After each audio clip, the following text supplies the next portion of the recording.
জিনিস আমরা normally one day ক্রিকেটে আমরা বরাবর ভালো খেলে আসছিলাম, কিন্তু লাস্ট দু একটা সিরিজ আমাদের ভালো যায়নি।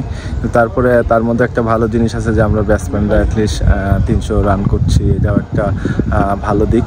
এবং আমাদের বলাররা সবসময় ভালো করে আসতেছিল।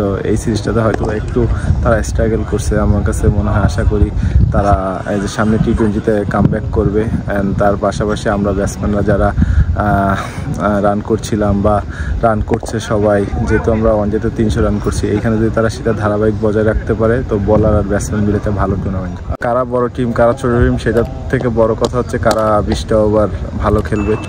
না, ফার্স্ট অফ অল আমি কিছুদিন আগে আসছিল এখানে যে গ্লোবাল টি20 খেলেছি, তো কিছু ম্যাচ খেলারও সুযোগ হয়েছে আমার জন্য। একটা ভালো অপরচুনিটি ছিল, ওখানে একটা ভালো টুর্নামেন্ট গেছে। অ্যান্ড কাল পরশু থেকে আমাদের টি20 সিরিজ শুরু হচ্ছে।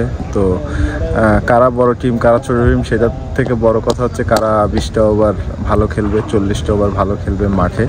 তো ওইটার জন্য অপেক্ষা করতে হবে। আমরা যদি তিনটা সাইডই ভালো করতে পারি, bowling batting fielding team wise ভালো খেলতে পারি, আমরা আশা করি যে তাদেরকে আমরা আরামসে বিট করতে পারবো। এবং তারা টি20তে ভালো টিম, ওটার থেকে মনোযোগ দিতে হবে। আমরা আমাদের বেস্টটা দেওয়ার চেষ্টা করলে আমরা ম্যাচ উইন করতে পারবো।